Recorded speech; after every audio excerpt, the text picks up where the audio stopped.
আসসালামু আলাইকুম। এখন শুনবেন সংবাদ শিরোনাম। ইরান লেবাননে মার্কিন যৌথ বাহিনীর হামলা, দুই দেশের প্রাণহানি প্রায় ৮০০। তেহরানের ড্রোন আক্রমণে রিয়াদে মার্কিন দূতাবাস ক্ষতি। হরমুজ প্রণালী দিয়ে এক ফোঁটা তেলও পরিবহন হবে না, হুঁশিয়ারি ইরানের। মধ্যপ্রাচ্যের জ্বালানি স্থাপনাগুলোতে হামলায় ঝুঁকির মুখে বিশ্ব। সংসদে দলীয় প্রতীকে নির্বাচনের বিষয়টি নিষ্পত্তি হলে স্থানীয় সরকার নির্বাচন, জানালেন প্রতিমন্ত্রী। বিলম্ব হলে কাউন্সিলের পদেও। সড়ক মহাসড়কে কোথাও সমঝোতা, কোথাও বা জোর করে আদায় হচ্ছে চাঁদা। ঢাকায় এসে মফস্বলের সস্তা সবজির দাম বাড়ছে। এতক্ষণ শুনছিলেন সংবাদ শিরোনাম। এখন শুনবেন বিস্তারিত। ইরানে অভিযান চালানো ইস্যুতে এবার সুর নরম করল তেল আবিব। ইসরায়েলি প্রধানমন্ত্রী বেনিয়ামিন নেতানিয়াহু জানান, দীর্ঘমেয়াদে ইরানে অভিযান চালানো হবে না। এর আগে সোমবার রাতভর ইরানে হামলার পরিধি কয়েক গুণ বৃদ্ধি করে ইসরায়েল যুক্তরাষ্ট্র। প্রায় ২,০০০ স্থাপনায় হামলা হয়। আবাসিক এলাকার পাশাপাশি গণমাধ্যমের কার্যালয়কে পরিণত করা হয় টার্গেটে। নতুন করে আরও ৯৬ জন নিহত হয়েছে। এ নিয়ে ইরানের যৌথ হামলায় ৭৪২ জনের প্রাণহানি হয়েছে।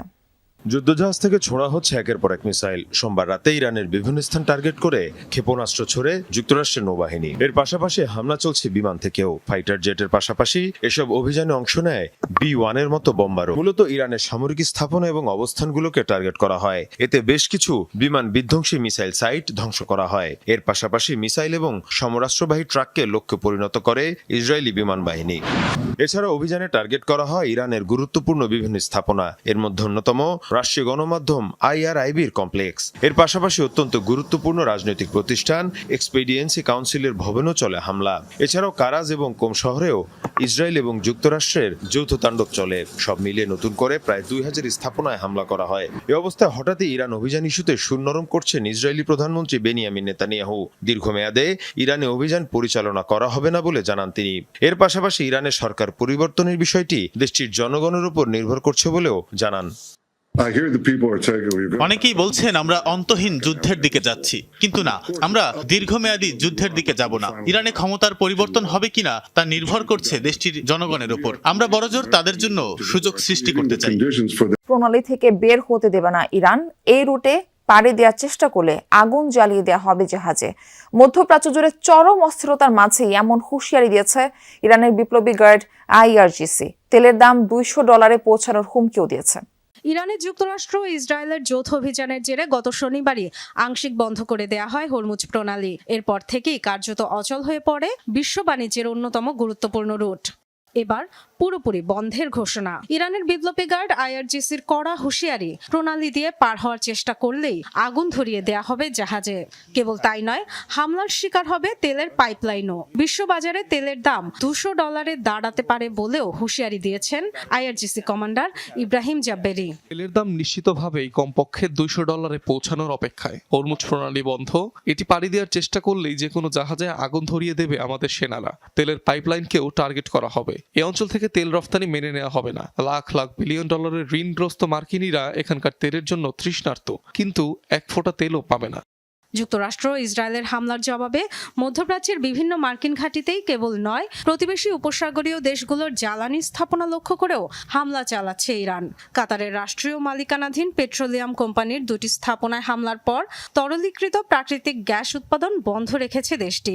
ইরানের হামলার জেরে সবচেয়ে বড় তেল শোধনাগার বন্ধ করে দিয়েছে সৌদি আরবের রাষ্ট্রায়ত্ত তেল কোম্পানি আরামকো। ইরানের হুঁশিয়ারির জবাবে মার্কিন সেন্ট্রাল কমান্ডের এক বিবৃতিতে বলা হয়, হরমুজ প্রণালীতে জাহাজের সুরক্ষায় কাজ করে যাবে তারা। ইরানের পাল্টা হামলার ঢেউ এবার ছড়িয়ে পড়ছে বিশ্বজুড়ে, যার প্রভাব পড়তে চলেছে ধনী দেশের বিলাসবহুল ডাইনিং টেবিল থেকে শুরু করে নিম্নায়ের মানুষের রান্নাঘর পর্যন্ত। মধ্যপ্রাচ্যের কৌশলগত তেল ও গ্যাস স্থাপনাগুলোকে টার্গেট করে হামলার সংসদে দলীয় প্রতীকে নির্বাচনের বিষয়টি নিষ্পত্তি হলেই স্থানীয় সরকার নির্বাচন অনুষ্ঠিত হবে বলে জানিয়েছেন স্থানীয় সরকার প্রতিমন্ত্রী শাহি আলম। দুপুরে সিলেট সিটি কর্পোরেশন পরিদর্শন ও কর্মকর্তাদের সাথে মতবিনিময় সভা শেষে এই কথা বলেন তিনি। এ সময় তিনি সিটি কর্পোরেশনের চলমান উন্নয়ন প্রকল্পের সম্পর্কে খোঁজ নেন। জানা, নির্বাচন না হলে কাউন্সিলর পদে প্রশাসক নিয়োগের সিদ্ধান্ত নেবে সরকার। এছাড়াও আগামী 10 মার্চ 14টি এলাকায় পাইলট প্রকল্পে ফ্যামিলি কার্ড এবং 15 মার্চ থেকে ইমাম, মুয়াজ্জিন ও পুরোহিতের পাইলট প্রকল্প শুরু হবে বলে জানান তিনি। প্রতীকের বিষয়টি নিষ্পত্তি না হওয়া পর্যন্ত আমার মনে হয় যে নির্বাচনের সিদ্ধান্ত আমরা কেমনে যাব, যেটা দলীয় প্রতীকে হবে না সাধারণ প্রতীকে হবে, এটা আইন আকারে মাননীয় সংসদ সদস্যরা যদি পাশ করেন যে সাধারণ প্রতীকে নির্বাচন হবে, এরপরেও আমরা দ্রুততম সময়ের মধ্যে আমরা নির্বাচনের দিকে যাব। আমরা চাই যে সমস্ত জায়গায় নির্বাচিত প্রতিনিধিরা থাকবে। জুলাই জাতীয় সনদ ও গণভোট অধ্যাদেশ কেন অবৈধ হবে না তা জানতে চেয়ে রুল জারি করেছেন হাইকোর্ট। বিচারপতি রাজিক আল জলিল ও বিচারপতি মোহাম্মদ আনোয়ারুল ইসলাম শাহিনের হাইকোর্ট বেঞ্চ এই রুল জারি করেন।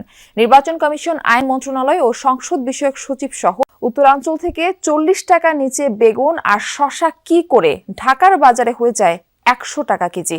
হাটে বাজারে, আড়তে, সড়কে আর মহাসড়কে চাঁদাবাজের দৌরাত্ম্য কি কমেছে আদৌ?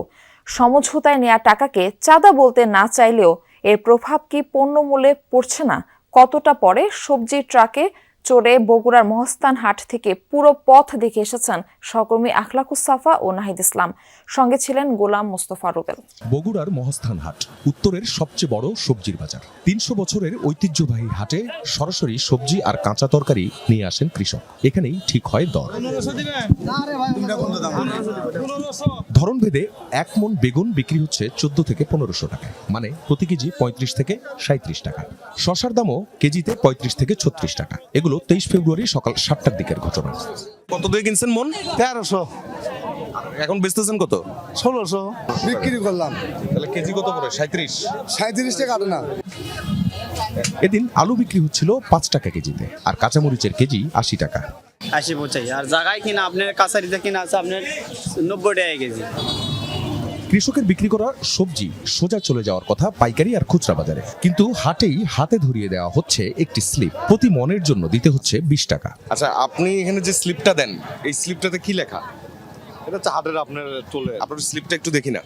আপনার স্লিপ তো দেখান যাবে না, একটু দেখান না। ব্যাপারী কাছ থেকে দেখেন, আমরা দেখালে সমস্যা। হ্যাঁ, কি সমস্যা? কোনো সমস্যাই নাই, আপনি দেখে কি হবে। সবজি বোঝাই বাহনটি রওনা হবে সিরাজগঞ্জের দিকে। হাটের খাজনা, ভ্যানে করে, ট্রাক বা মিনি ট্রাকে পণ্য তোলা নামানোর মতো খরচের কারণে কেজি প্রতি খরচ বেড়েছে আরো 5 টাকার মতো। সব মিলিয়ে হাট আর হাটের বাইরে চাঁদা দিতে হলো কত?